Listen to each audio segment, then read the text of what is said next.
இங்க இருந்த தீண்டாமை, கொடுமை, சாதிய இழிவு, அடக்குமுறை, ஒடுக்குமுறையில மீளெழுவதற்கு எங்களுக்கு வழியே கிடையாது. அதனாலதான் இஸ்லாம் not a religion, it's a revolution அண்ணன் பழனி பாபா சொல்றாரு. அது ஒரு புரட்சி.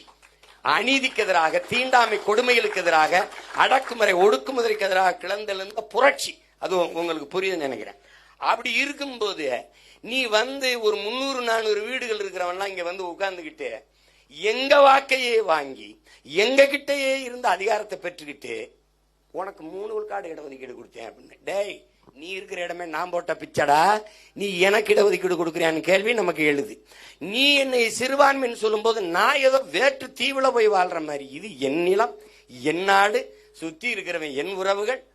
உங்களுக்கு புரியுது? நான் தமிழன், இஸ்லாத்தை ஏற்றிருக்கிறேன். நான் இஸ்லாமியன் தமிழனா வரல. நான் தமிழன், கிறிஸ்தவத்தை ஏற்றுக்கிறேன். நான் தமிழன், இந்துவா இருக்கிறேன். அப்படிதான் நீங்க பார்க்கணும். அந்த அடிப்படையில் பார்த்தால் யாரு சிறுபான்மை? ஆச்சி கொழுக்கட்டை மாவு வந்தாச்சு. ஆச்சி கொழுக்கட்டை மாவிற்கு கொழுக்கட்டை அச்சை கேட்டு வாங்குங்கள்.